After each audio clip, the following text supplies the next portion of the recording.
Thank you everyone for joining me for the premiere event of the Equiano Project.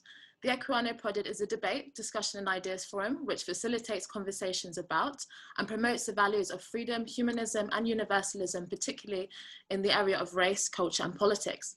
We aim to delve deep into issues, talking openly and frankly, and finding meaningful solutions to complex social issues.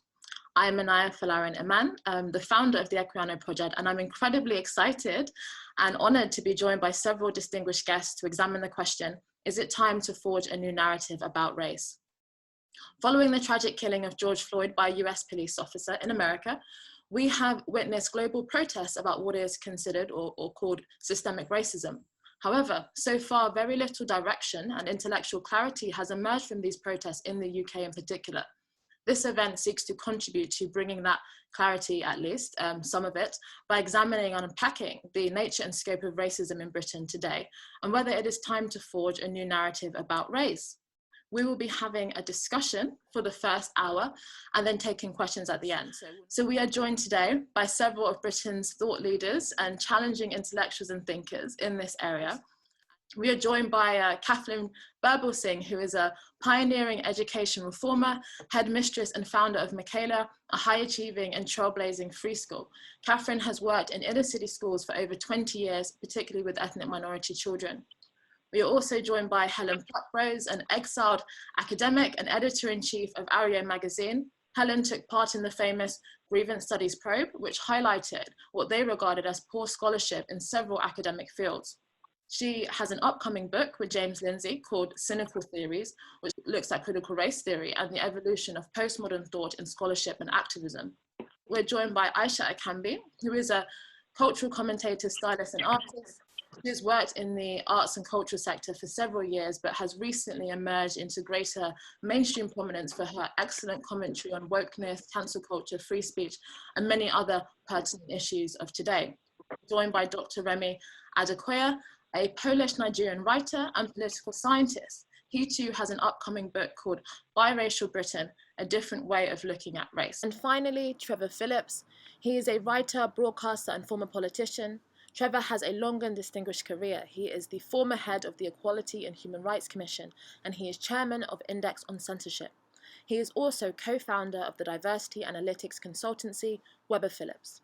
So I'm going to get straight into it. The first question that I'd really like to ask all of the panelists individually are, how would you summarize this current moment in the race debate? How would you summarize the dominant narrative about the nature and scope of racism in Britain? And what do you think about this current moment and narrative? And so I'm firstly going to go to you, Katharine. So I always say to the kids at school, because the fact is, racism is an obstacle, there are loads of obstacles. And I always say to the kids at school, it doesn't matter what obstacles life puts in front of you, all that matters is how you deal with them. And I am not going to spend my time begging the white man to undergo unconscious bias training. It doesn't seem to work. And more importantly, it'll distract me from going after what really does work, which is getting kids to learn their algebra, turn up on time and deliver. And the problem with getting angry about racism is that it is very distracting. It leaves you with less energy to do the things that help people to succeed, like working hard, getting married, being a good parent, helping others. You know, Indian people, Chinese people, Jewish people, even the Japanese Americans in the US after the war, all met with deep prejudice, but their reaction was to put their heads down and work hard. It's best to do what works and not what makes us feel better. So let me be clear. I believe institutional racism exists. I don't believe it is structural, so I don't believe the laws in the UK are racist. In fact, the Equality Act makes it illegal to be racist, but I do believe there is cultural racism that is institutionalized, meaning it's so normal that we don't even question it. People hiring in their own image is a good example of this. The top 100 FTSE companies in Britain don't have a single Black CEO. More than half of them don't have a single Black member on their boards. That's institutional racism. But anyone who has ever overcome any obstacle in life knows that if you spend all of your energy agonizing about how insurmountable the obstacle is, you will never overcome it. Not only are you consumed with anger over how unfair the world has been to you, you might even find yourself using it as an excuse to explain a number of your own failings instead of addressing those failings. So one strand of white privilege, because I believe in white privilege, is not having racism readily available as an explanation. So you're forced to learn from your mistakes. You aren't encouraged by the media and societal culture to see yourself as a victim. Embracing personal responsibility is the only way you can succeed in life, whoever you are. We seem to believe that the only way Black children can succeed is if the white man fixes racism for them. But one can succeed despite racism. Faith and Serlina Boyd, who are a Black daughter and mum, didn't sit around and complain that the white man's magazines didn't reflect Black girls like Faith, even though it's true, the magazines don't reflect lots of Black girls. They noticed this problem, and over lockdown, they created their own magazine. That type of forward thinking and taking control of one's life instead of looking to someone else to do it for you is exactly what we need. There's this mistaken belief that if children do not see themselves in literature or in history, they will not succeed. But if this were true, then Chinese children whose literature and history are certainly not taught in schools would not be outperforming everyone, including their white peers. In any case, teaching tends to include key Black figures from Mary Seacole to Rosa Parks, as well as topics like slavery, colonialism, India, Gandhi. Just look at the textbooks used in schools. There are dozens, if you don't believe me, look at the textbooks. There are dozens of pages dedicated to Black historical figures and events. When I was growing up, that wasn't the case. History was whitewashed in the way that Black Lives Matter insists is happening right now, and that was wrong. But Black Lives Matter and the group The Black Curriculum are fighting textbooks from the 1980s, not from 2020. However, the truth is that there is no standard history curriculum. Schools will often follow popular textbooks, but government do not mandate what is taught in history. In fact, history is not assessed in national primary SATs exams or in years 7, 8, 9 at secondary either. And when children leave secondary school, only 40% of children take history GCSE nationally. The fact is 40% of them take it. So the fact is the majority of British children are never assessed on their historical knowledge for their entire school careers. There are even schools that will not teach any history at all as a separate subject. So insisting that more Black figures be made compulsory in history teaching is a red herring and is only helping to divide us. Nothing in our schools is compulsory apart from the Holocaust, and even then, without assessment, we cannot guarantee that even the Holocaust is taught. In my opinion, a big example of institutional racism is precisely what Black Lives Matter wants to encourage. They want schools to teach fewer dead white men like Dickens or Churchill and more Black authors and historical figures. Now remember, you have to choose. Time is limited. You can't just teach everything, as some of these advocates seem to think. In many schools, history is given just one lesson a week. I have taught many children of all colors in my time who don't know where Paris is, have no idea who Churchill is, and do not know the words to our national anthem. The teaching of basic cultural knowledge can be even worse with Black children because the thinking is that Black children cannot identify with these white things. Some think it is better to teach Black children French rap instead of French verbs because they think rap is more accessible for a Black child. Some music departments teach Stormzy instead of Mozart because, again, they think it helps engage Black children. If you don't know who Mozart is, however, how are you meant to, later on in life, take your rich client out for dinner and have culturally literate conversation? People have no idea how little children know. Too many of our schools are in chaos, and the wrong teaching methods are being used where memory is not the focus and where history, if it is taught, is not taught chronologically, so children cannot remember much of what they are taught. Too many of us in teaching are against traditional teaching methods and proper national assessment.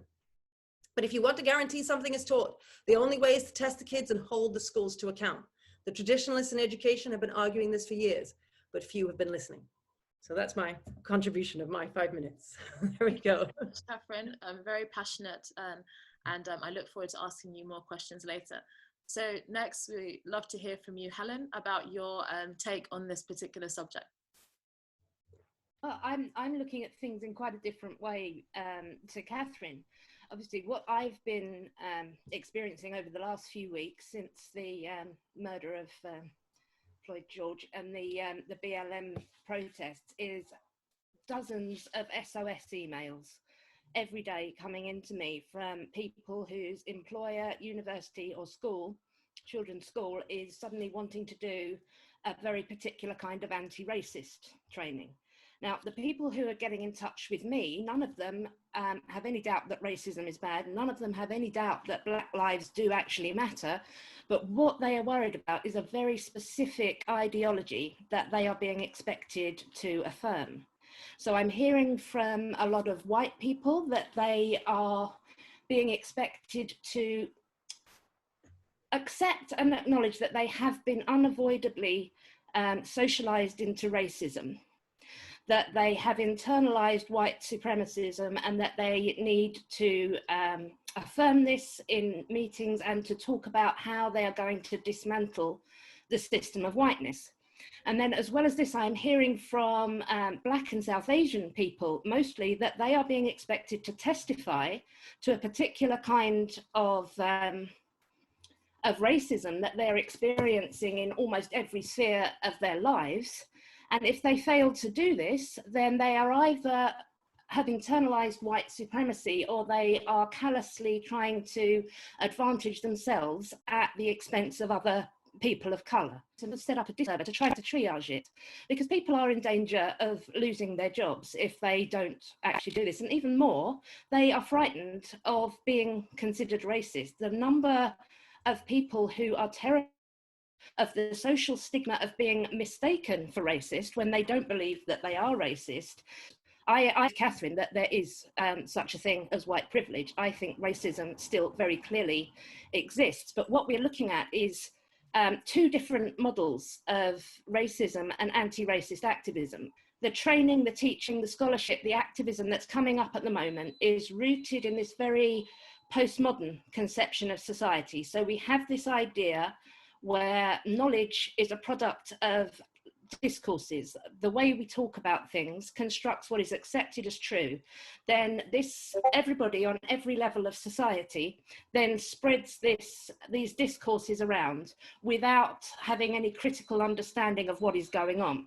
We all then need these kind of critical social justice scholars and activists to be able to interpret these things for us, and have been educated to an extent where you can see this racism. So we have at the head of this, we have people like Robin DiAngelo, who makes central tenets to critical race theory and anti-activism, which says the question is not, did racism take place? The question is, how did racism manifest in this situation? So we're assuming that it's there, and when you spot it, you are correct. So we are focusing constantly on race.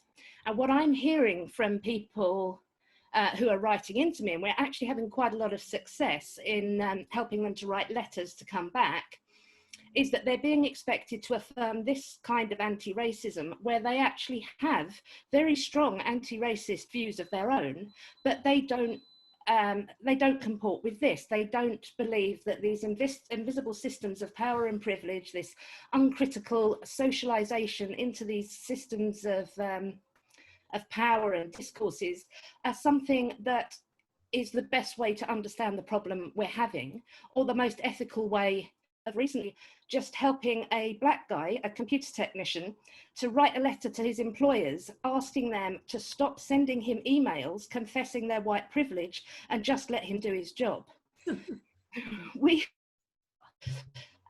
Because the thing is, what people keep saying is that we need to listen to people of colour, as though people of colour and people who believe in critical race theory are one and the same.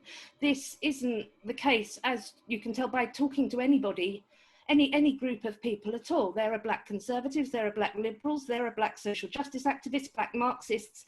The whole range is out there. So we are trying to get people to write back at the moment and say, I want to oppose racism. I am happy to do anti-racist training, to affirm that I am committed to non-discrimination, but I don't believe what you believe, and I don't think you should have any right to make me do so. But we're not seeing, I mean, this is a dominant narrative at the moment? I think it's a powerful one, but I don't think this is largely held by a substantial number of the population, even on the left. The problem is, though, that we're not seeing the liberal left pushing back with any great force. And I think this is mostly because they are afraid. because afraid of losing jobs, but afraid of being called racist. But more than that, because we have had this liberal approach to anti-racism for so long, in which we just want to take down barriers, we want to take social significance out of race to make it irrelevant in any moral or legal sense.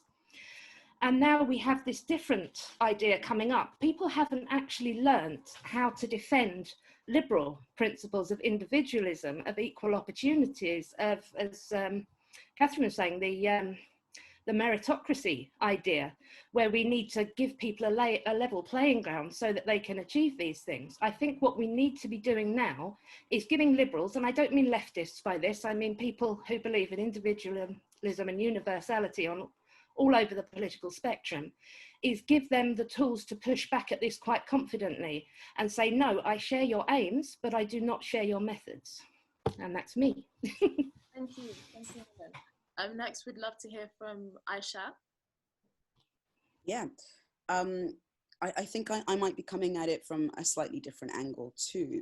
But for me, it's like, you know, this moment became strange to me when Black Lives Matter became mainstream, and I'd never had so many well-meaning white people eager to tell me that they are innately more privileged and powerful than me. I don't think such a change is progress, and this is why I think we need a new narrative surrounding race in the UK. For one, I'm not necessarily as concerned with what white people think of Black people as much as I am concerned about what Black people think of themselves and each other. It seems to me that this movement in so many ways has become a conversation that is rooted in making white people feel guilty more than it is about democratizing opportunities. We could almost characterize this moment by calling it white perception matters. One of the most damaging consequences of racism is the knock-on effect it has on your self-esteem. And if we are saying that racism is a common feature in the UK, then we owe it to those who are affected to encourage their potential instead of validating their hopelessness. The current narrative about race has contributed to a culture of fear, distrust, pessimism, and division. We don't mind being discriminatory in the name of fighting discrimination. And we don't seem to mind the idea of promoting that victimhood is synonymous with virtue. We are telling minorities, particularly Black people, that they must see themselves through the eyes of those who are hostile to them. And that we are telling white people equally that they can never not be racist. People tend to emerge from this narrative with either guilt or a grudge. There is little that is helpful or even healthy that I believe can be taken from this. We need a new narrative, or should I say narratives, because only one is currently allowed. And if you do not embrace this outlook, then it's said that you are automatically a racist or suffering from internalized racism. In fact, the only way that you can prove that you care about the lives of Black people is by unquestioned submission to every tenet put forward by this racial orthodoxy. Under this orthodoxy, it is said that every interaction between white and Black people is encoded with racism, or that every Black person's life has been stained by racism, or that people of different races, even with different complexions within the same race, can never understand each other, so therefore are forbidden to an opinion. We also say that racism is most damaging when it cannot be detected. Therefore, one should always be looking to seek it out. Acknowledging that this mainstream narrative is causing more division than alliance is not admitting defeat, but is the first step toward embracing progress.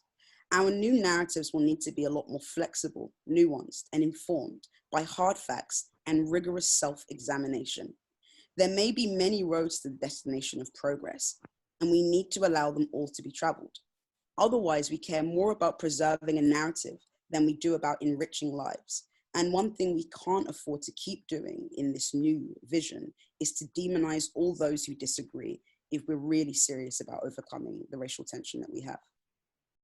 Thank you so much, Ayishat. Very wise words. So we'd love to hear from you, Dr. Remi Adekoya. Okay, can you hear me well?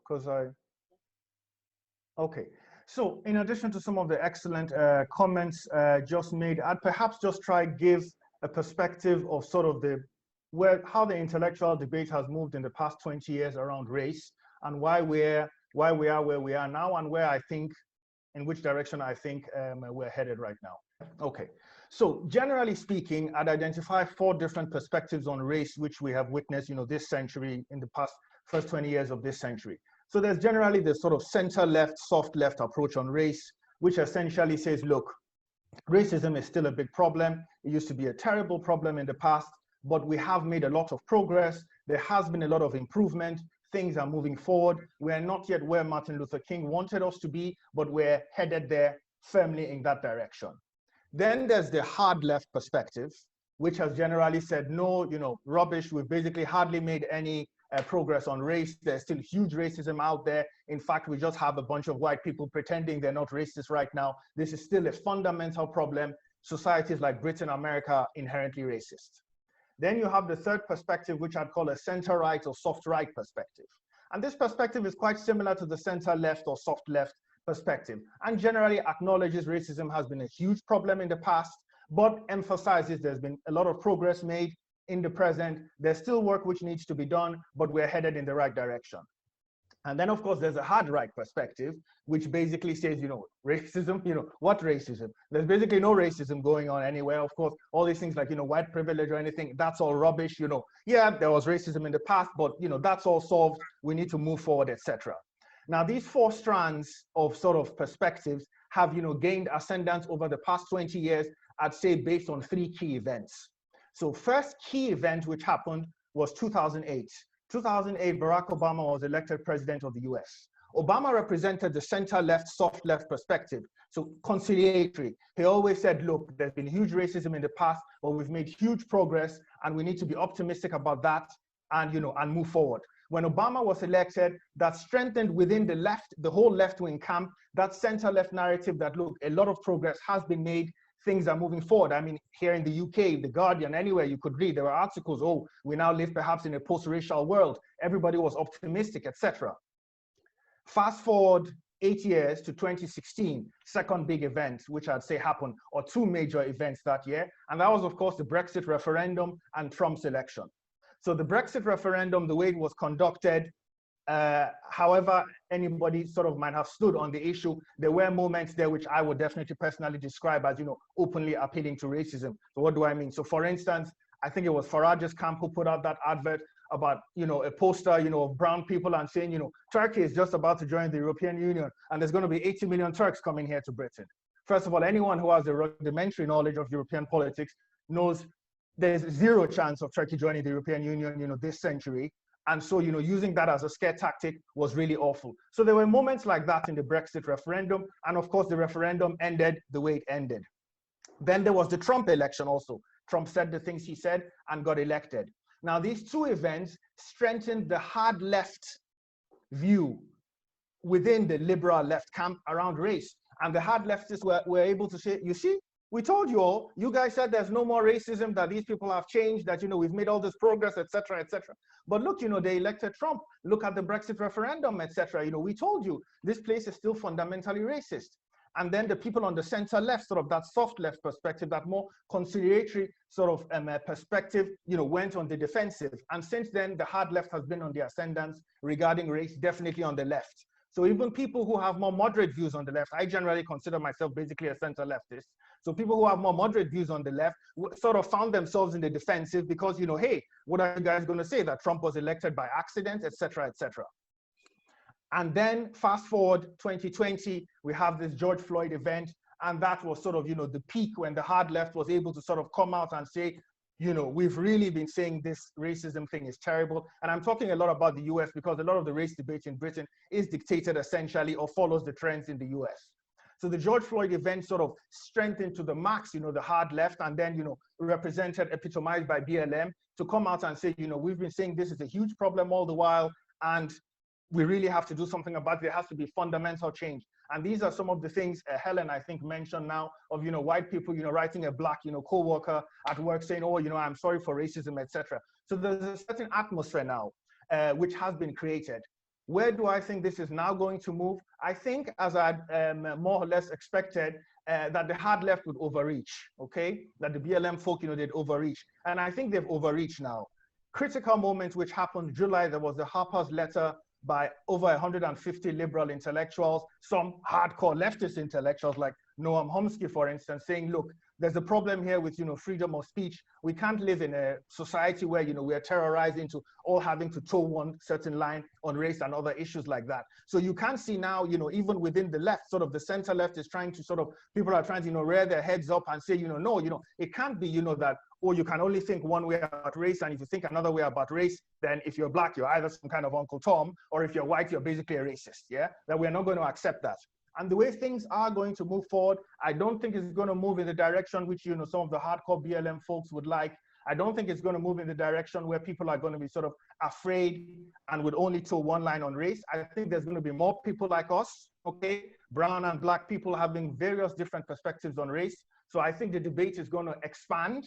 And I think generally, perhaps it was even good that this sort of, obviously not good that the George Floyd event happened, of course, that was a huge tragedy, but sort of a little bit good that, we have this radicalisms come out in the air. We've seen what it has to offer, and people can come out and sort of give counter arguments, and we can move the debate forward. So it's expanded the boundaries of the debate, and I'm really optimistic going forward. I think there's going to be a clash of various perspectives, and personally, from it's not about particularly one perspective should win or is inherently sort of superior, but it's about exchange of ideas, free exchange of perspectives, and let's try and move things forward. And definitely not, I love some of the comments Ayishat and Katharine especially made. Definitely not sort of live in this world in which we assume the worst of others, especially we assume the worst of white people. Yeah. So if they go, once somebody's white, they must be racist, or even if they're saying they're not, they actually are but don't know they are. So so that's paranoia definitely. So that's what I'd have to say. Thank you, Dr. Remi Adekoya. Trevor, are you there? I am, if you can hear me. Yes, we can hear you. The question that we brought to all of the panelists, Trevor, was how would you summarize this current moment? How would you summarize the dominant narrative about the nature and scope of racism in Britain? And what do you think about this current moment and narrative? Well, thank you very much, Inaya, and I just want to congratulate you on the Equiano Project and getting this off the ground. I think what you're doing is tremendously important. And I'm, in light of that, I'm even prepared to forgive you for describing me as having a long and distinguished career, which everybody knows means just old. Let's just deal with the proximate issue. I agree with much of what's been said by fellow panelists. I think one of the things that we need to, a couple of things that I'd like to just put on the table to begin with. First of all, Black Lives Matter movement. I think one of the errors that most people, including me, have made in trying to analyze Black Lives Matter movement is that we've tried to locate it in the context or in the tradition of the civil rights movement. But actually, and we can talk about this more if you want, I think it is much more in the tradition that produced Extinction Rebellion. It is really actually very much unlike the civil rights movement. And just at a kind of superficial level, when you look at who was rolling Colston's statue down the streets of Bristol, these are not people, frankly, I mean, let's be blunt about it, 80%, I counted in the photograph, 80% of the hands on that statue were white. There's a joke going around in Portland, Oregon, which has been a big center of Black Lives Matter movement, that there are more black placards on the demonstrations in Portland than there are black people. So I think one of the things we've got to just think about is exactly what is this movement? And this is not a sort of, it's not a movement I favor, but my point is not a criticism. Its character is essentially a far left movement. It is based on making transitional demands, by which we mean demands that could not possibly be delivered in a liberal democracy or indeed a capitalist society. And its aims, which is why there are so few concrete aims emerging from the Black Lives Movement, aren't really to do with improving people's lives now. They're about changing society in a way that the promoters of this philosophy think will be transformative for everybody. There are all sorts of people who are associated with it. I noticed someone mentioned Robin DiAngelo, who I think is I have to confess, I made the mistake quite early on of laughing at her book and writing, I guess, a review that people laughed at, which has cast me into the outer darkness. But one of the things that struck me most forcibly about that book is that, to take an example from memory, she says about Barack Obama and Colin Powell that they did not challenge racism.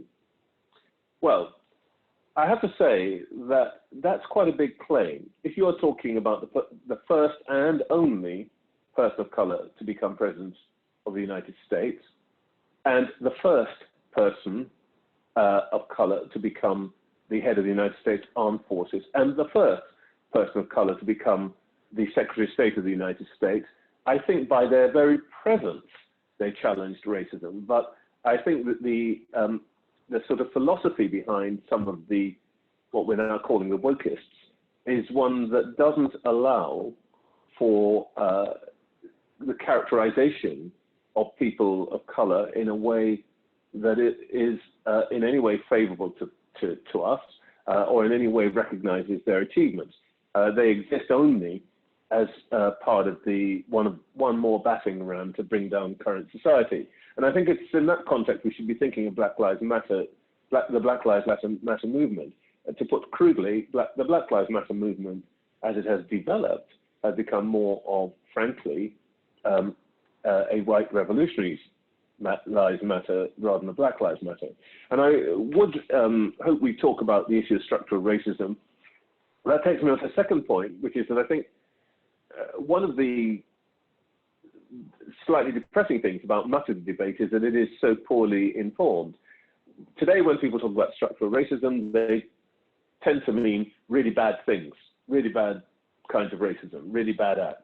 Actually, when the phrase was first coined, as in the case of institutional racism, it didn't mean that at all. It meant actually that the habit and the inclination towards racial discrimination and bias was so baked into the system that you could, for example, replace all of the police officers in the New York Police Department with a choir of angels, and they would still produce the same outcomes, because that's the culture, that's the inertia, thing that Katharine was talking about earlier on.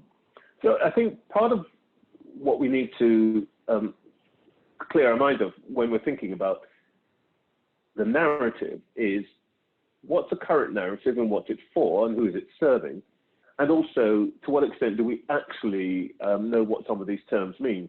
One of the most distressing things for me has been looking at some of the reading lists that have been circulating, which are basically United States inclined, and they're all full of American books written by Americans.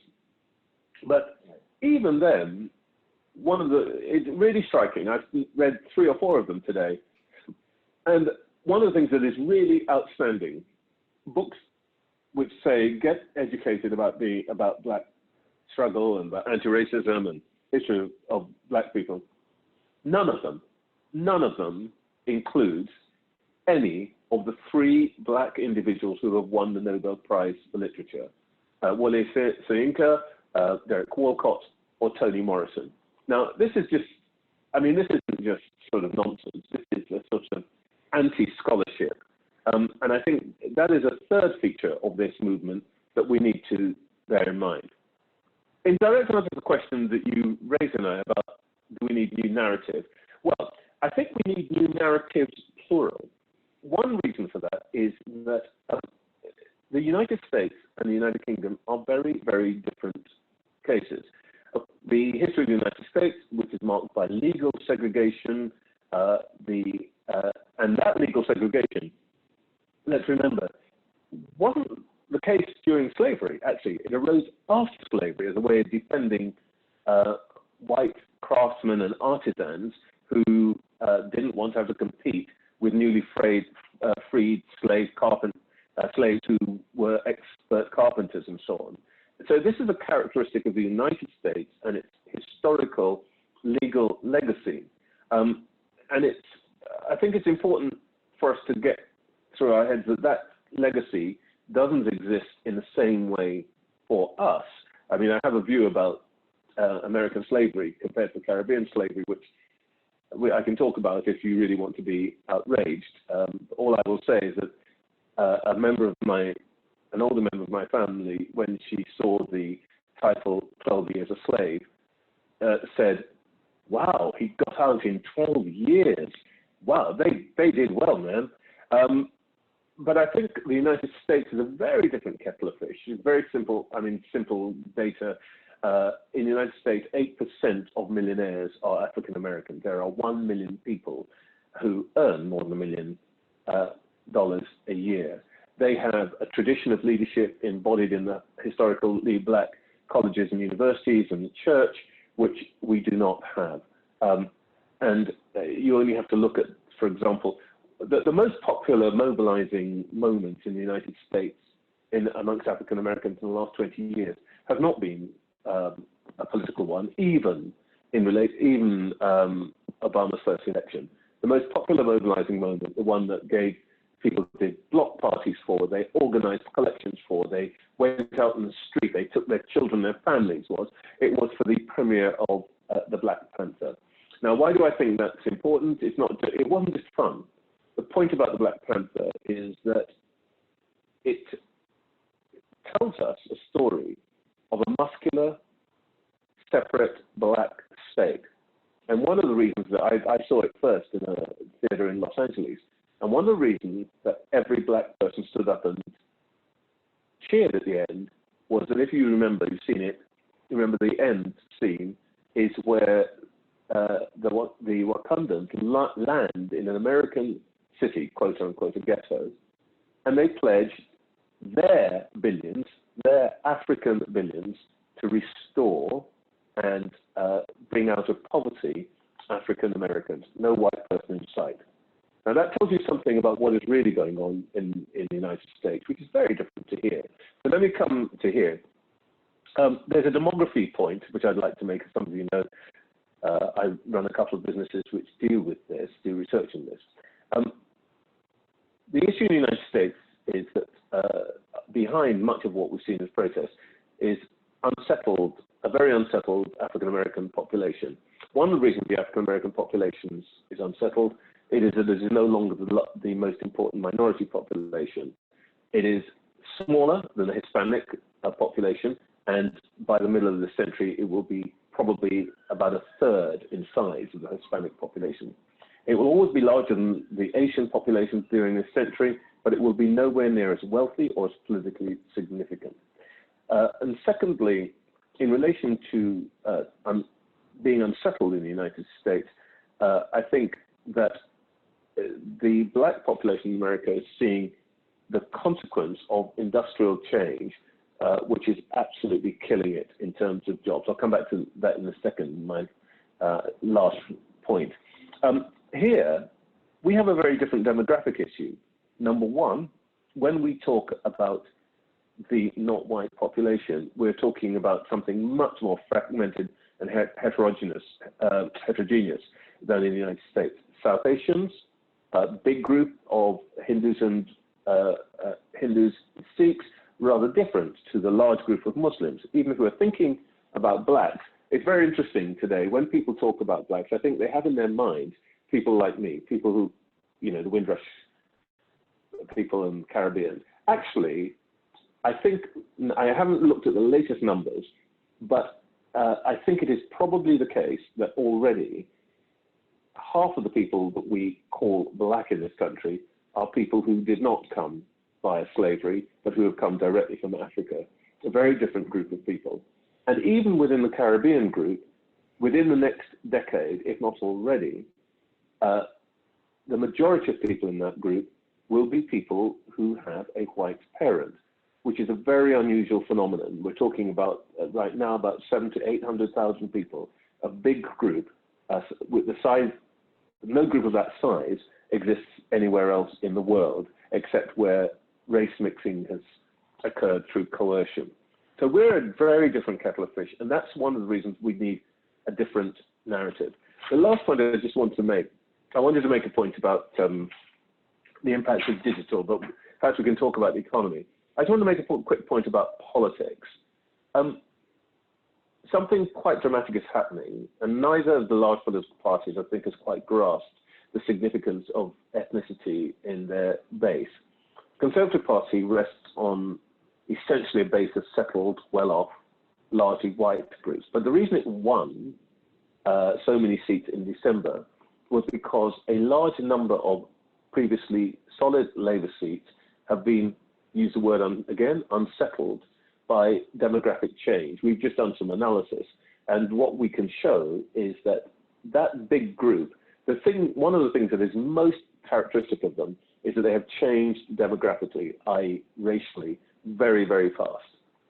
On the other hand, Labour, what we call settled cosmopolitan seats, like in London, where they're very mixed, it is actually resting at the moment on its old seats and some inner cities, which are changing quite dramatically. And one of the interesting things about the way that that is changing is that these places are becoming more white. And Labour is going to have a difficulty in working out which way it needs to look when it comes to this, where its new inner city seats are essentially less minority concentrated and more white and more middle class. So there is an issue about race and politics, which again will demand a new narrative. I'll shut up now, Inaya, and let people get on with talking about the wider issues. Thank you so much, Trevor, and thank you everyone for your contribution. I think it's fantastic that we've had so many different perspectives on this subject, and it was really great to hear it grounded also. I guess the next part of this, I really wanted to ask the panelists questions. So Katharine, in your introduction, you talked a lot about hard work and personal responsibility, and that's what you think are the main ways in which people can succeed. Why do you think so much of the narrative seems to be going the opposite way? A lot of people have said, you know, that's in some ways victim blaming. And in the schools that you've worked in, have you seen a difference in the achievement rate of the Black students versus the white students? What have you actually seen in the kind of school that you've actually worked in? Yeah, well, I mean, the thing is that there's so many factors that contribute to why children achieve, is that it's difficult to just isolate race. London schools, for instance, have, in the last 20, 25 years, have really come up and are doing really well. So, and there are a lot of Black kids in those schools. It is certainly the case that African kids are doing a lot better than Caribbean kids. The white working class, in particular up in the north, are doing very badly. There's a whole variety of reasons why children do badly, but what I can tell you is that for certain, any child, whatever race they are, if they embrace personal responsibility, if they see their failures as their own, rather than blaming the world outside, then they are more likely to succeed. People come and visit us at Michaela. We get over 600 visitors every year, mainly teachers from around the country and around the world, actually. And all of everybody listening here today, you just go on our website and you can sign up and come and see our school. And what people are always amazed by is how resilient the kids are and how determined and how they want to be doctors and lawyers and, I don't know, a variety of different professions. And they want to get to the top universities. And their ambition is there, you know, because they don't feel like Ayishat was saying earlier, that their lives are hopeless. If when you're in school, you're constantly being given assemblies on how Black people are downtrodden, and I mean, in my various schools, every Black History Month, you would have 10 different assemblies on Rosa Parks, as if Rosa Parks was the only Black person who ever existed. And all they talk about is, you know, Black people are oppressed, they're oppressed. Now, if that's all you're ever hearing, even if it's true, I don't care whether or not it's true. I care about how you affect these children's mindsets and their self-esteem. And if all anybody's ever telling you, and it's not just at school they're telling you this, they're telling you, the media is telling you this, your family is telling you this, everybody's saying, life is so difficult, racism is gonna get you. Our kids, we're constantly telling them about, if you work hard, you can be top of the pyramid. You can get to the top simply by who you are. Now, that is the case for any group that has ever succeeded. That's what they do. They don't try and seek political power. They try and seek economic power. And economic power comes through succeeding at school and then living a certain kind of life, living a good life. So we talk about working hard and being kind. and having a vision for your life. You know, one of the sad inheritances, I think, that has come from slavery is this idea that there is no tomorrow, you know, because your family might get sold off, you might be killed, anything could happen. And so the idea of preparing for tomorrow and for the rest of your life, over generations, I feel in many ways that has been destroyed. And unless people do that, whoever the people are, they're not going to be able to succeed. And so, you know, I'm all about trying to do what's going to work and what's going to help. And the problem with Black Lives Matter is that they spend all their time complaining and saying that the problem is out there. And the problem, even if the problem is out there, you know, just going on about that is going to make sure that you are never going to get anywhere. Now, one thing I did want to say, actually, from the things that were being said, one of the big problems we have, I think, is that people are unable, this is white people, Black people, everybody, people are unable to distinguish between a signal and reality. So what I mean by that is, we understand signaling when we talk about virtue signaling. It's the same thing with COVID, and safety signaling is what I call it. So people put on gloves and they put on masks, and they, you know, you might go into a pub, for instance, and you're all doing this stuff with your masks and your gloves, and everybody feels like they're safe. But then they forget that everybody's using the same pen to write down their details at the bar. So the reality is, actually, they're no more safe wearing the masks and the gloves in that instance, but they feel safe. So the signal of the gloves and the masks makes them feel better. Similarly with race, you put a black box up on Instagram, you march about the statues, you do certain things, as Helen was talking about, to signify to everybody that you are not racist. The signal becomes far more important than the actual reality, because these people are signaling with their black boxes on Instagram, but meanwhile, they're going into school and feeling uncomfortable about teaching Shakespeare to Black children, because at the end of the day, they don't really feel that Black children can identify with Shakespeare because he was white. So, you know, these signals, sadly, I find it really odd that people cannot tell the difference. And because signaling is so much easier than doing something real, because to dedicate your life to, say, improving the children of disadvantaged children, well, that takes 25 years. And that's hard work every day, getting up at 6 o'clock in the morning and doing it, you know? They don't want to do that. What they'd rather is put a black box on Instagram and get a stamp and say, oh, well, I'm okay, I'm in with the tribe of good people. And that is, I think, where we're at the moment. It's really worrying. And anybody who wants to make a difference, they need to question their motives behind what they're doing, and whether or not all they're doing is signaling to their tribe so that they can be part of that tribe and get the stamp of I'm a good person, or whether what they're doing is actually helping people. Thank you, Katharine. Amazing. So Helen, you know, obviously you talked a lot about the scholarship and this kind of critical race theory, and this kind of whole academic theory, which is very much shaping the narrative about race and how it kind of permeates every layer of society. And it's not about you know, whether racism happened, but how did it manifest itself? How do you think this particular formulation of how racism exists came to be such a forceful talking point in the debate about race? And in many ways, it's become very normalized. Critical race theory is almost now the starting point about how we talk about race. How do you think that we got to this point? Okay, so that sort of brings in as well to something that Trevor said, which I think is a really strong point to make, in that what we're looking at now isn't a continuation of the ethos of the civil rights movements. Those were universalist, they were liberal movements. And what we are seeing at the moment, and it's so complicated, I think we're going to have to write another book about it, but we have the concepts of knowledge, power, and discourses which come from the postmodernists. We've got this idea that humans really do socially construct reality, and we don't have individual agency to choose between ideas or to push back at things. We're just kind of washed along with it in the language that we have to use. So this is coming from the postmodernists, who were white Frenchmen. Then we've got this revolutionary ethos that we're seeing quite a lot of in Black Lives Matter and more in activists. And this comes primarily from the New Left, which was influenced by Marcuse. So we're looking now at white Germans.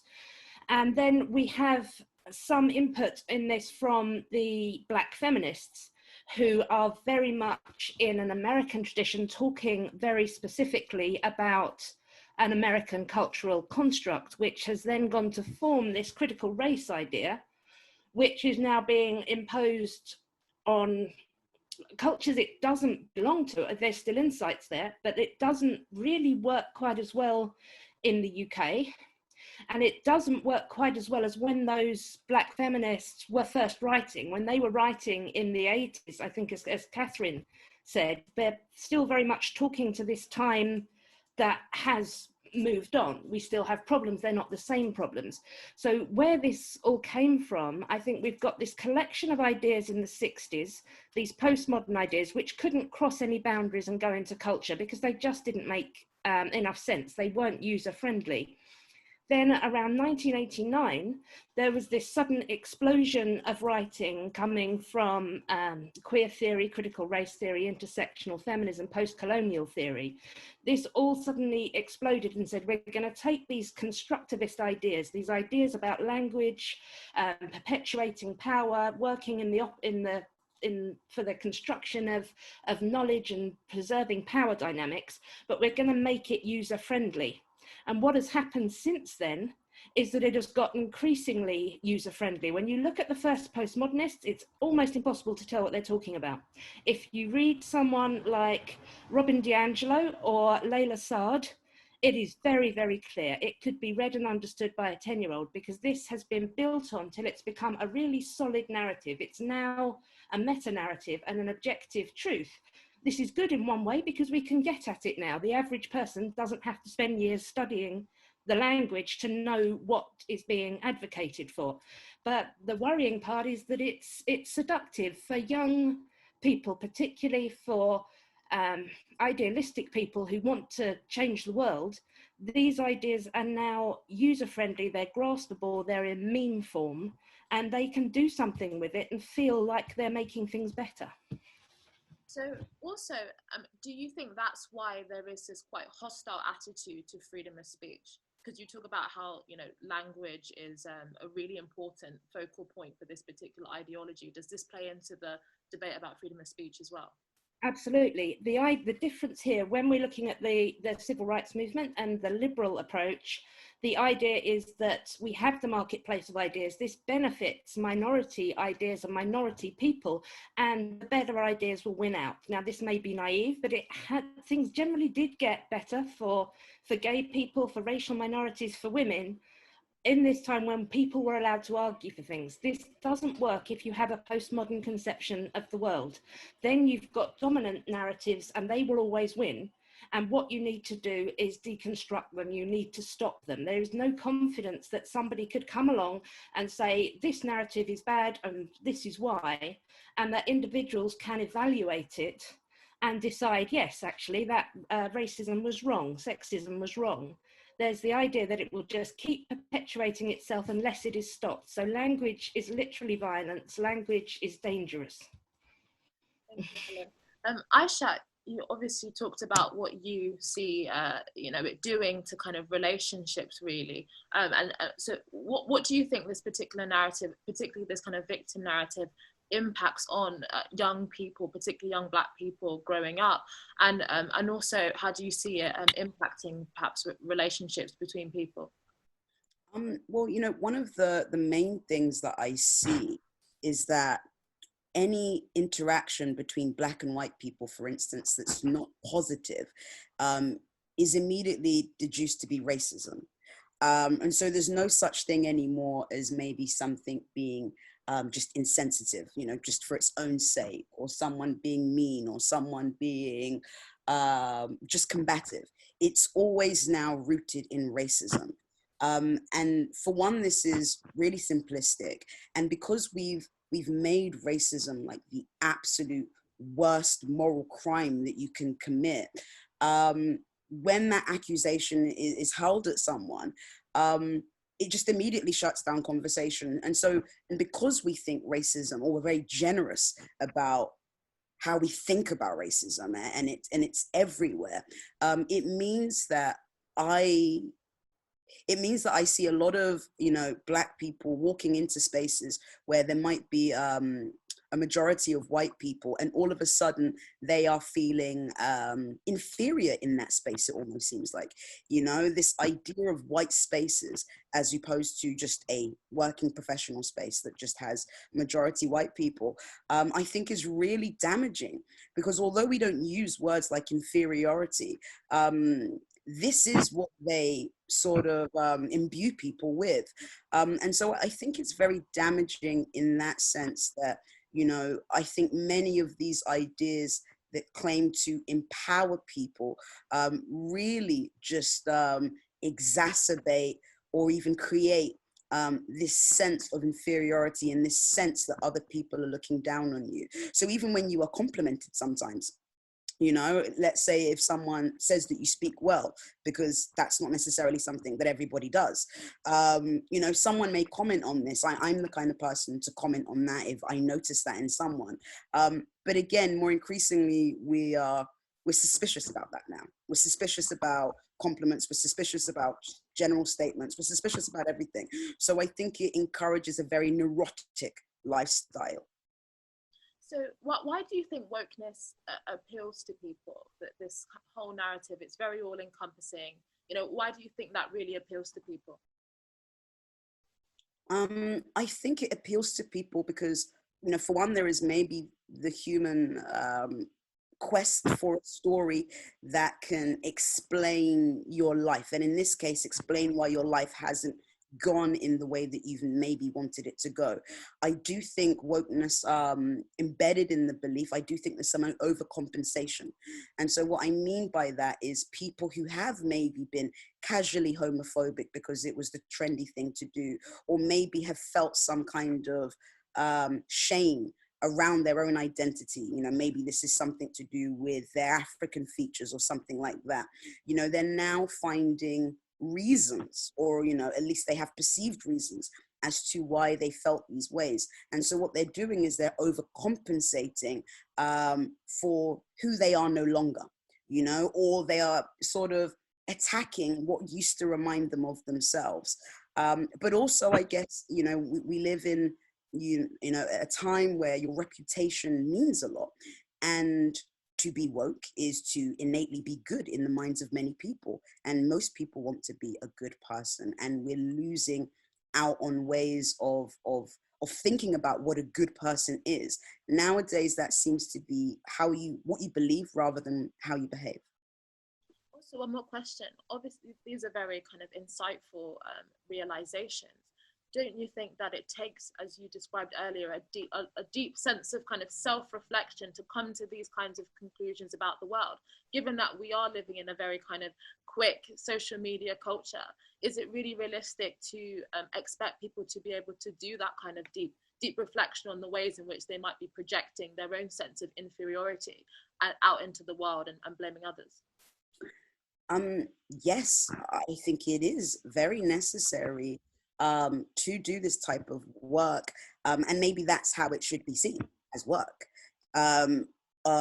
obligatory work, because if you don't you're doing this for yourself. This is very enriching onto the self. You know, it's sort of like it's giving yourself a sense of mental liberation, because whilst you're trapped in this mindset of thinking every single thing that has gone wrong with your life is the fault of someone else, you're quite depressed often in that mindset. You're quite despairing, resentful, angry. None of these things are beneficial health-wise.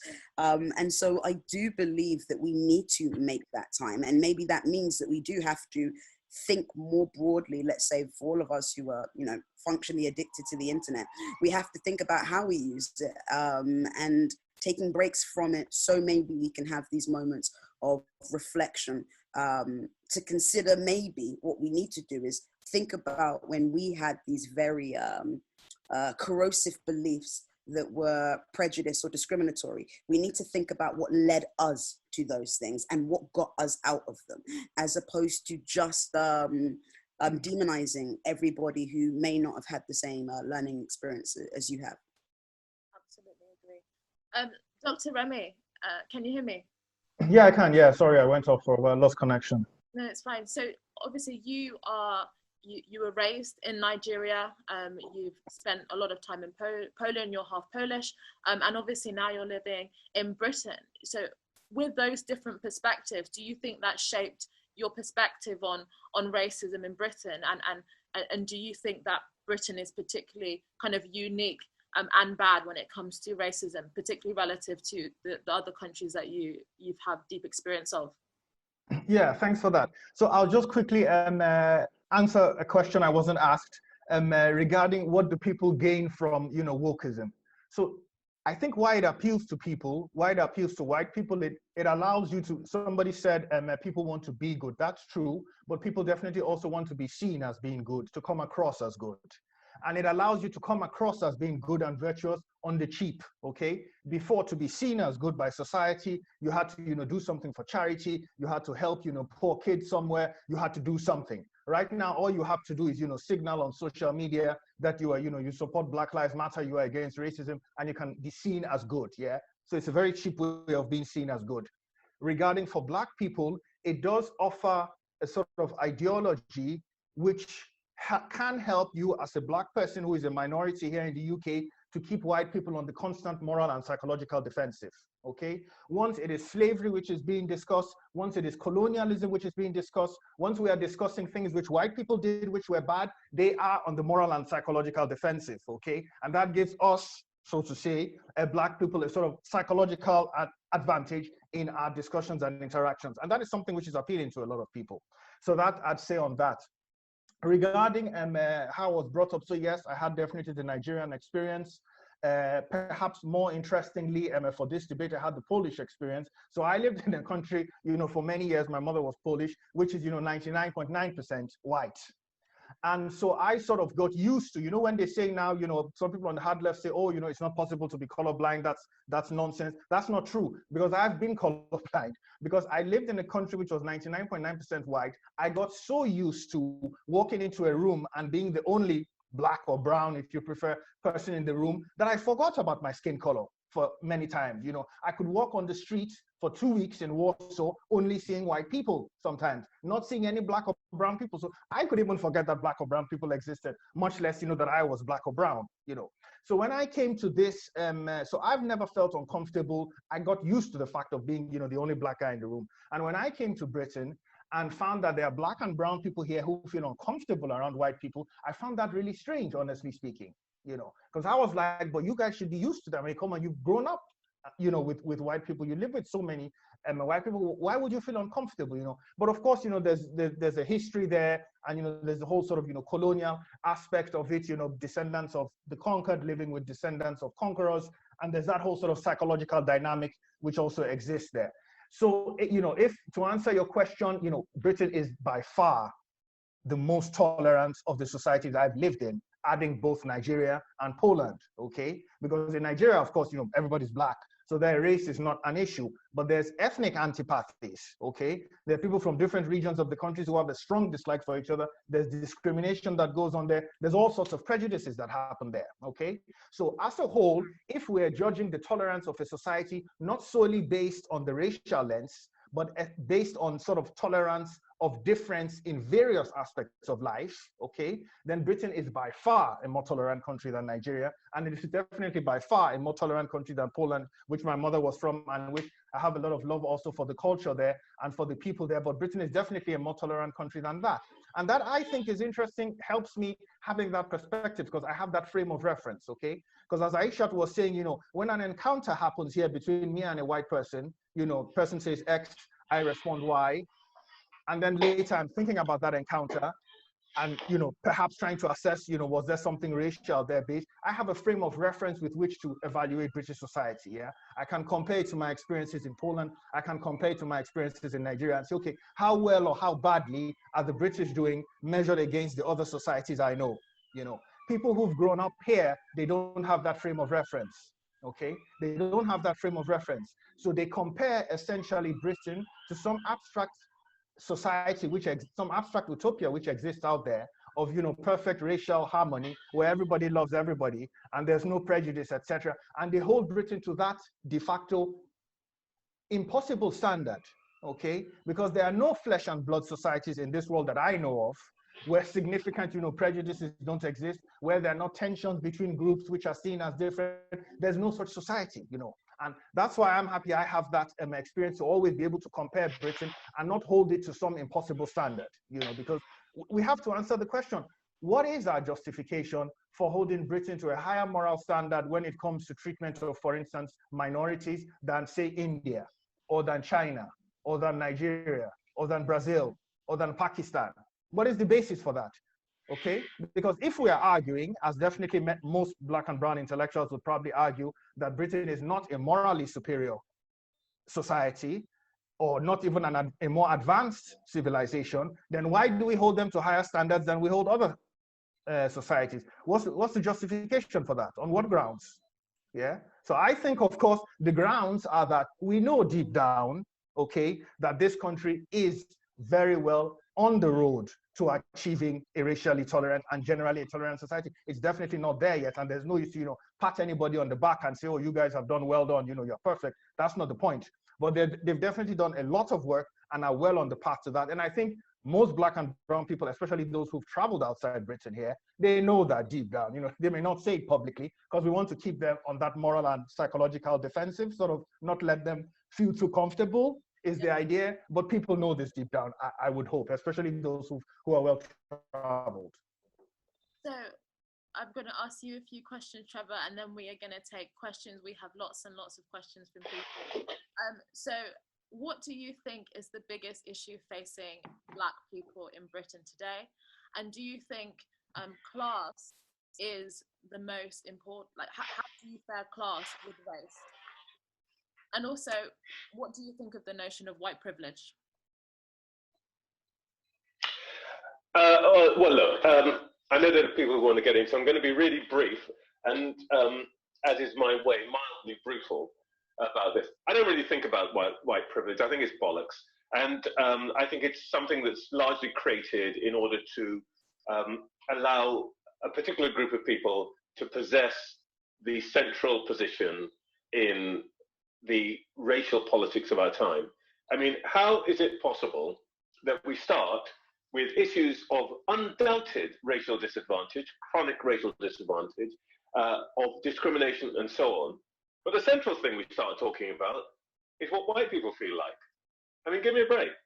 I think this, you know, when Helen was talking about Robin DiAngelo's book, I regret to say, I know I'm twice everybody's age here, but I was giggling because when you said it's sort of, it could be read by a 10-year-old, what I was thinking is, actually, that's the level at which you would believe all this nonsense.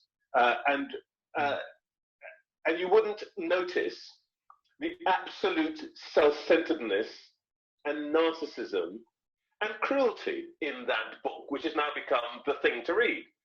But, you know, at the center of this book, there's a white woman who's crying in one of her sessions about the death of a Black child at the hand of a police officer. And what does this woman say to this white woman? We don't need white women's tears today.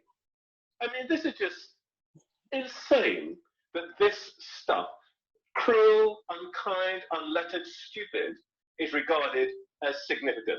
So the whole white privilege thing and all the thing goes with it, it makes me want to go, for Christ's sake. Anyway, never mind. So the second point that you raised, just remind me, sorry, I've got carried away on that. Well, the central point you were asking me was, forgive me. Yeah, it's, what do you think is the biggest issue? Well, the big thing for Black. Okay, I'm going to be really boring. As Inaya knows, I'm a massive geek. I think that we can get too excited by the idea that, you know, there's a sort of terrible wave of bigotry out there. What Remi says is completely and utterly true. Katharine and I come from the background of a small country where if you really, really want to see how racial prejudice can absolutely disfigure, impoverish, grip and paralyze a nation, go to Guyana, which, by the way, had an election March the 2nd. We still can't declare a government. Why? Because the Indians won't let go, the Africans won't let go, nobody else can intervene. And literally, this is a country where nothing matters but race. If anybody actually wants to know what racial conflict and division is like, go and see. And this is a country of less than 500,000 people, for God's sake. I mean, so I don't think that the whole issue of other people's attitudes should be preoccupying us. I want to come back very briefly to the point I made right at the very beginning about structural racism. I think, like everybody else in this panel, I am not ever going to be the person who says there's no, it's all fine, there's no racism and so on. Actually, I think quite the reverse. I think the basic problem is, and the striking thing about this country, is that in spite of the very, very positive attitudes across the lines of race, racial disadvantage persists. That is the interesting puzzle. In the United States, you can attribute a lot of what's going on to people's attitudes and so on. Here, it's really, really difficult to say that a country which has gone from more than half of the people saying, I don't really want to work for a boss who is of a different race, to a country in which you struggle to get 10% of people not to go, why would I be bothered about that? How is it that in that country, we still have a situation where there's an ethnic pay gap between people of Chinese heritage at the top and people of Pakistani Muslim heritage at the bottom, which is about 50%, 50 percentage points. Now, that's an interesting and difficult question. And I will just say very briefly, I think the things that we should be thinking about are what are the patterns that produce that? Some of it is, I think, the kinds of things that Katharine will be talking about to do with education. But one of the things that strikes me most forcibly, coming back to the Black Lives Matter movement, is how pathetic and feeble and unradical their demands are. If they were really, really serious radicals, they would be thinking about the way in which most racial discrimination happens today. And most of it happens without human agency. Decisions about employment, about recruitment to university, about mortgage finance, about insurance premiums are all taken by automatic decision-making processes. We know these are biased. If you had to have a 21st century major issue, one that affects every person of color, that would be the one that I would go after. Yet I see people pulling down statues by the embankment. Not one of them, not one of these demonstrations takes place outside the gleaming towers of capitalism that allows this to go on every single day of our lives. What are these people thinking? Thank you. So I've had some questions emailed to me previously before the event started. So one of the questions is color blindness wrong? The other question is, does categorizing people based on race do more harm than good? Are we in danger of having a white identity politics backlash? What do the panel think of anti-white racism? And why are the police so toothless on the issue of race?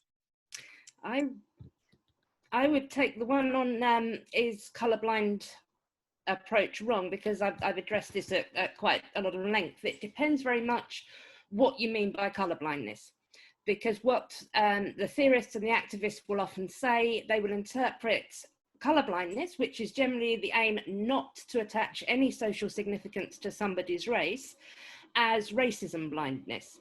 If you don't see race, you cannot see racism. That isn't actually what is meant by colourblindness as an aim. If you are colourblind, then you support equal opportunities, and you oppose anything that goes against that. This is what we were looking at with the civil rights movements, with the universalist approach, the approach that says everybody should have access to everything. These people don't. These women, these gay people, these black people, they don't have the same rights. That needs to be addressed. This is how to be colorblind. So if we're talking about that, then yes, colorblindness is a very good thing. If we're talking about this sort of liberal thing where, you know, the one problem with liberalism that often the Marxists and the social justice people say, and they're not wrong, is that it can be a bit complacent. It can think, well, we're on the right tracks, there's no urgency, we go slowly with reform. So there is an element there where there can be complacency, where we can say we're doing so much better, you know, but that isn't generally what we mean by aiming for a colourblind society.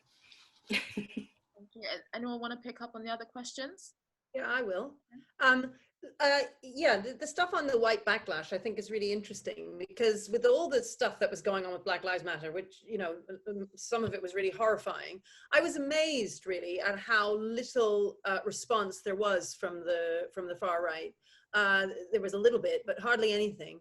And I think it really demonstrates how far we've come as a country, that there was so little reaction.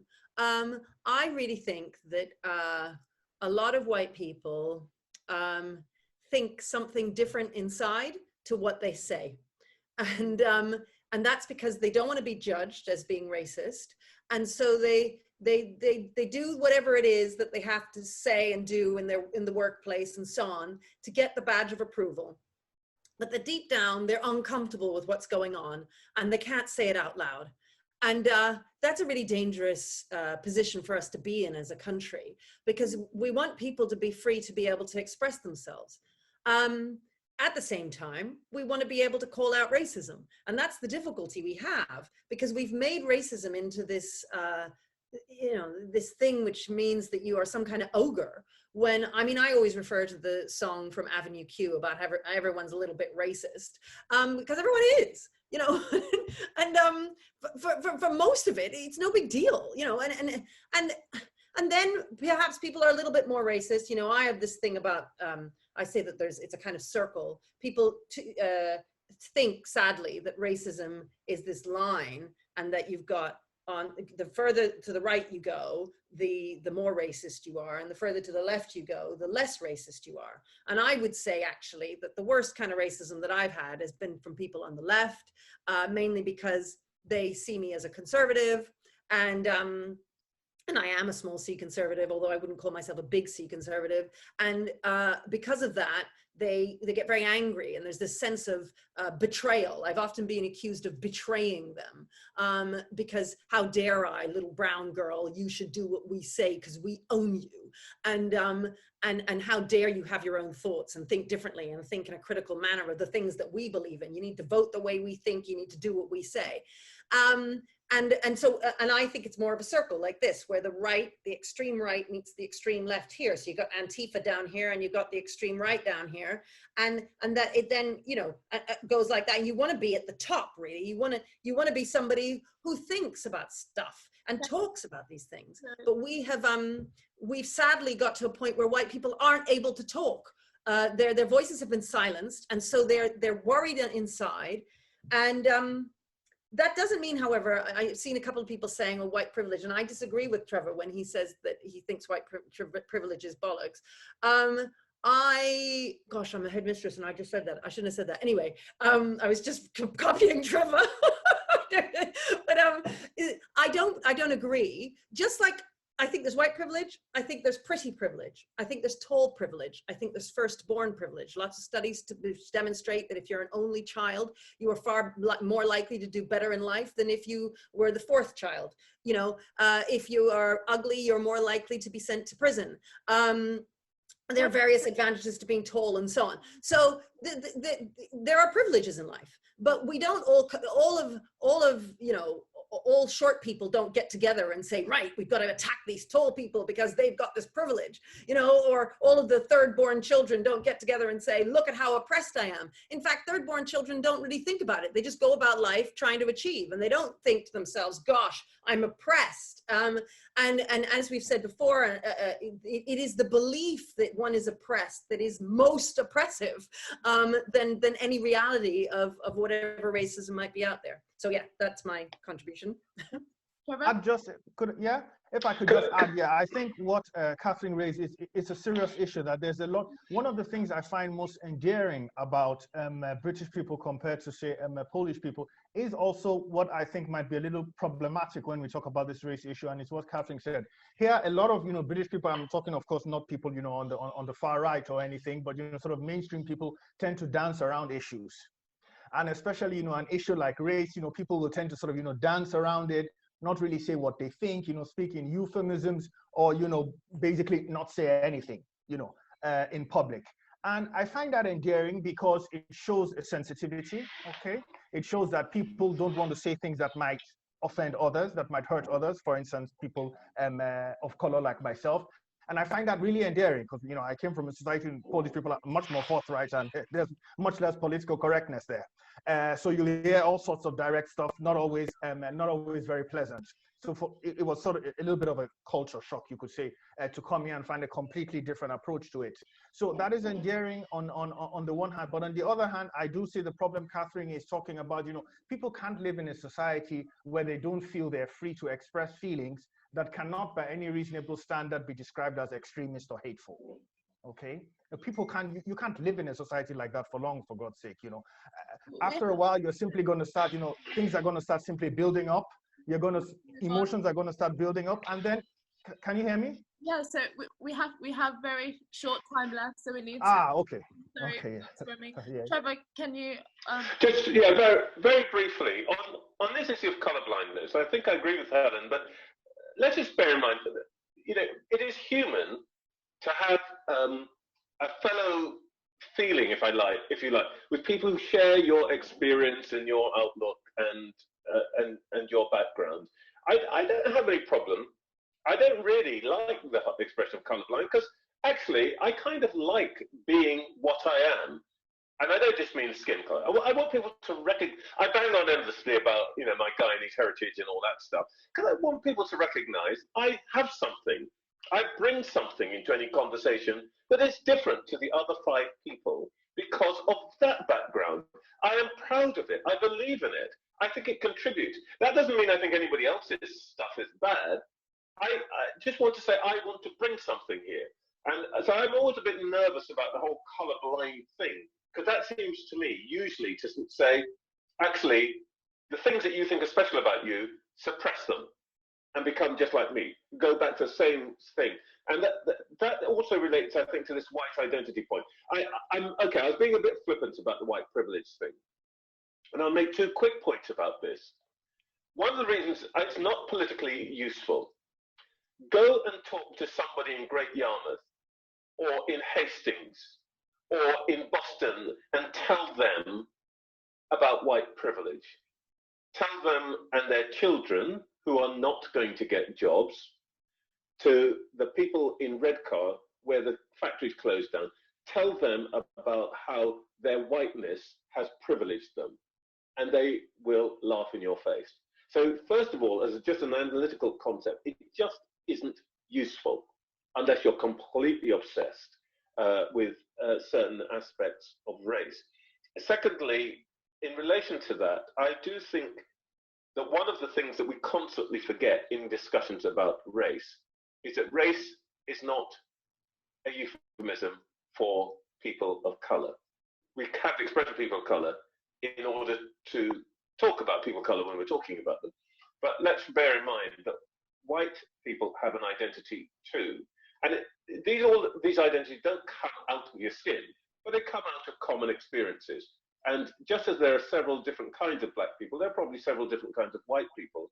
And I do think one of the things we forget in these conversations is that, coming back to my point about the people in Great Yarmouth or Skegness or Hastings or Blackpool, that they actually have a particular identity which they feel is downplayed, which is ignored, and so on and so forth. And I do think in these conversations, it would be important to recognize that there are groups of people who happen to be white, who share a strong common identity, and for whatever reason, they actually layer that on to their whiteness. And we just have to acknowledge that. It's not a bad thing unless somebody says, mine is better than yours.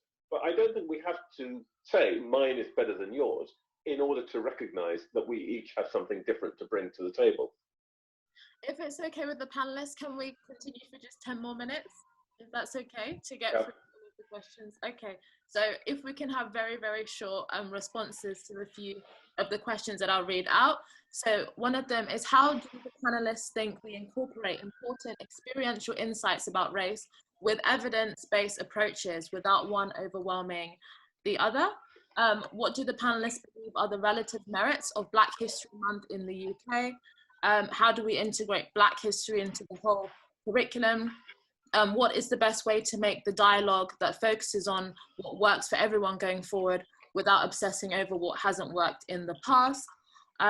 In building a new universalism, how do we draw the line between, on the one hand, actions to ensure that all communities, including historically disadvantaged racial minorities, are indeed included, and on the other hand, actions that may shade into discrimination in favor of those groups, or worse, minority racial supremacism? I think that's kind of related to the colorblindness point, because my understanding of colorblindness is more about kind of equality under the law and not treating people differently. And so what is happening just white people feeling they're superior people and treating Black people like they are children and instead of, I guess, individuals? And someone asked the question about reparations. Is this fair? I think this is all we can ask for the rest of the. Does anyone want to come back on any of those questions? Anything, Katharine? I can talk about Black History Month and Black history. I want to say Black history because I really don't know why we talk about Black history at all, because it is a term that is divisive. We don't have Black history and white history. What we have is British history, and we are in Britain. Therefore, children should be taught British history. And I realize that might be controversial, but I think they should be taught British history, and they should be made to feel British, whatever color they are. By talking about Black history, we're saying that Black children aren't really British, that we need to teach them their history. And then British history is actually white history. That is not true.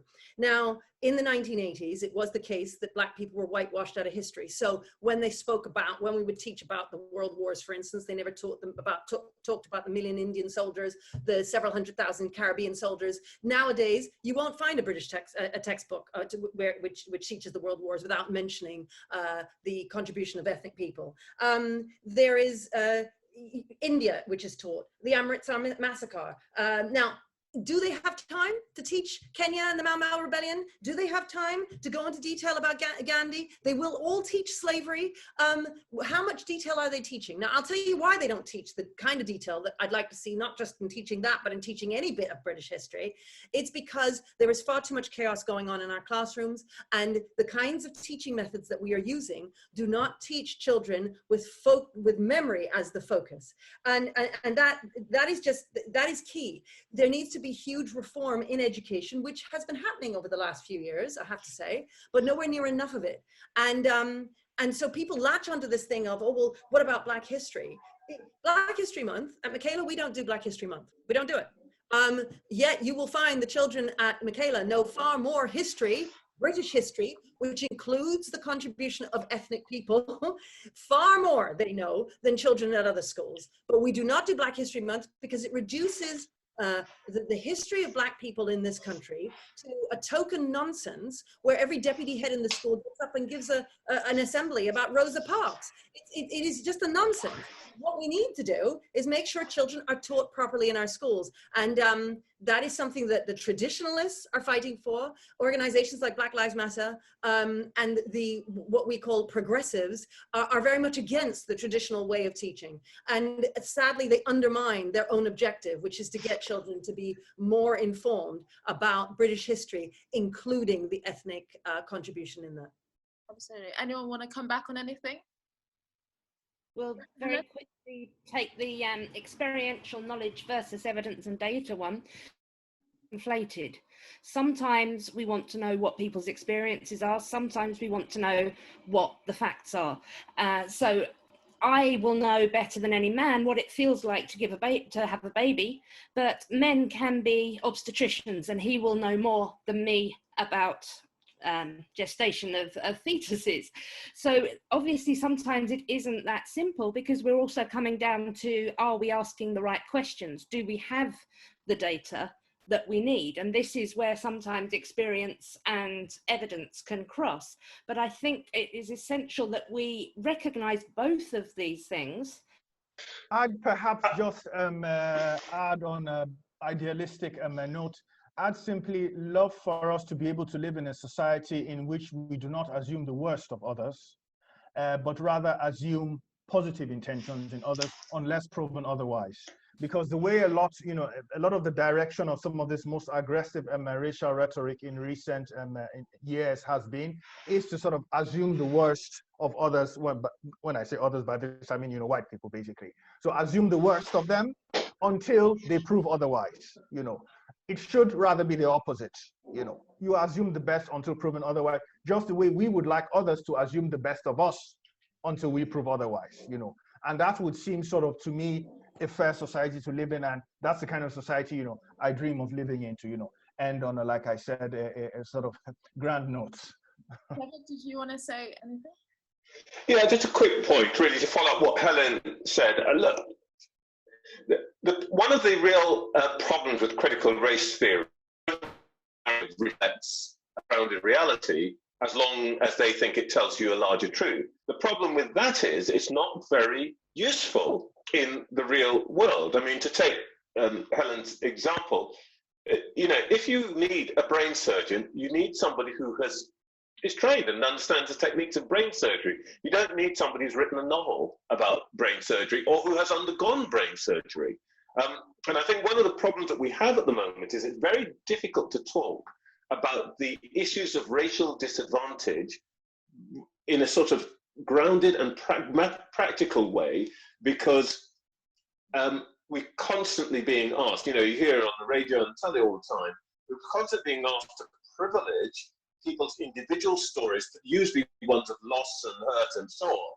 And entirely aside from the victimhood thing, the problem is these are not very useful when you're trying to deal with a problem. A very good example is what's happened recently with COVID, where we have a sort of narrative that says people of color have done worse. Well, this just isn't true, stated like that. Some ethnic groups have been more susceptible, and we don't know why.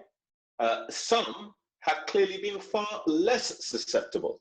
The problem is that because there is this overwhelming narrative that is forcing everybody into the same place, one of the things that's happened in the last 4 months, 5 months, is that there has been no research, literally no research on the differences between different ethnic groups.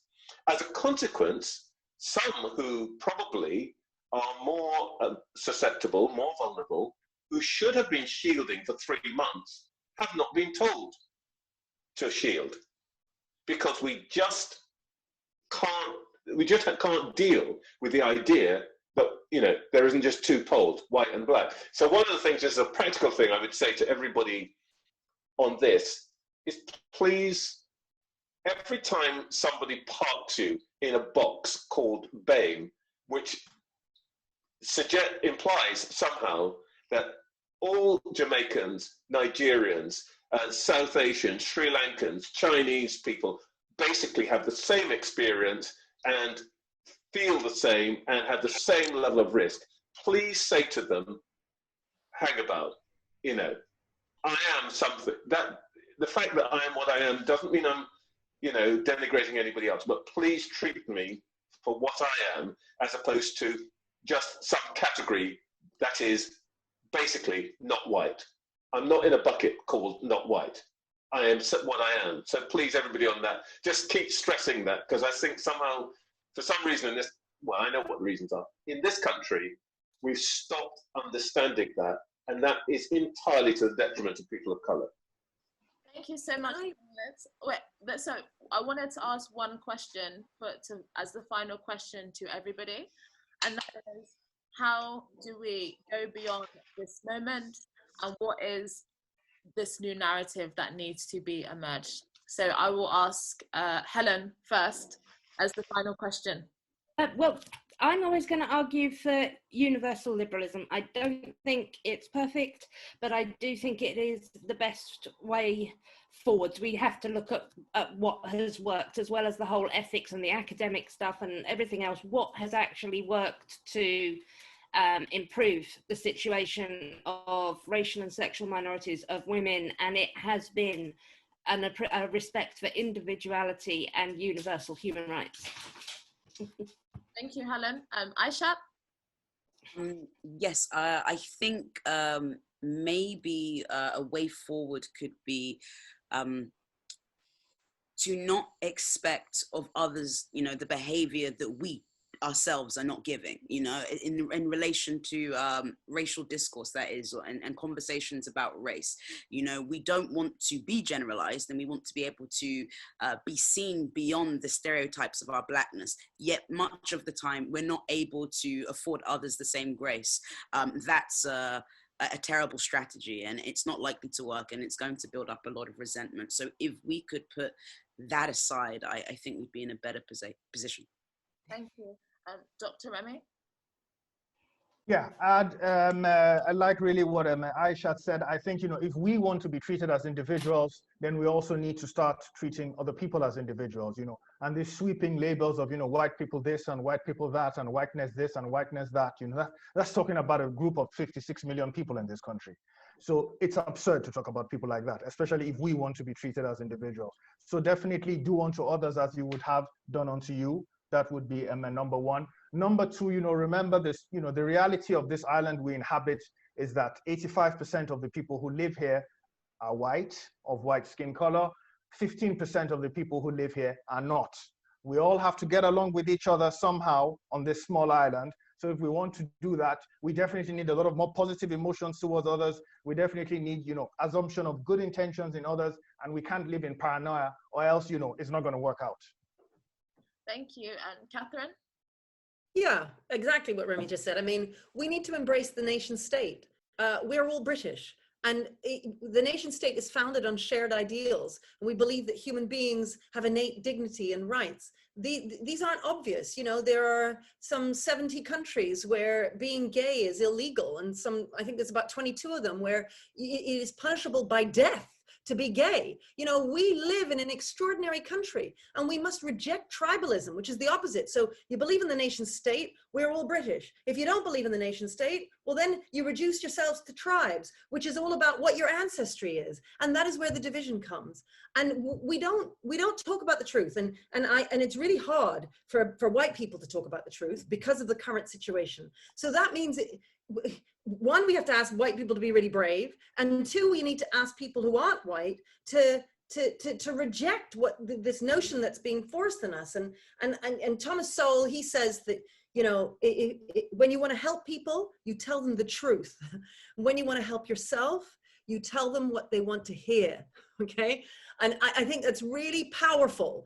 We need to remember that it's hard to tell the truth, but we must all strive to do it. And we need to remember, I know I speak for all of us here, that while what we say might make some people feel uncomfortable, it's coming from a good place. We're telling what we believe to be the truth, and we're taking risks in doing so because we're trying to help. And that's what everybody needs to try and do, I'd say. Thank you, Katharine. And you, Trevor, your final words? Yeah, two quick points. One is just ignore the street theatre. Everybody can do something. Some of us are lucky. I'm very fortunate. I'm in a situation where I chair a company, we can find people's jobs, and that's a big thing. but actually everybody can do something for this, and you just need to think what you do, and it might be as simple as the way you talk to a neighbor or the way you work with somebody else. So just every one of us can do something. And the second thing I want to say is just, let's just keep talking. I mean, this has been such a fantastic conversation, and one which, in my, as you pointed out at the beginning, very long experience, very rarely happens amongst people who are keen on racial equality, because most of the time we all shout at each other, we all kind of outdo each other to see who can be the best stats Martin Luther King. But, you know, a thoughtful, generous, open conversation. I love the word that Ayishat used, which is grace, actually, which I suspect if you come from the right background, you have that has a deep meaning. I just think, let's treat each other with grace, but let's keep talking. So Inaya, please keep bringing us together. Thank you so much, Trevor. And I also want to say, can we all wish Aisha a happy birthday? She actually took time out of her birthday to come here. Oh! Happy birthday. But yeah, thank you everybody for coming. Thank you.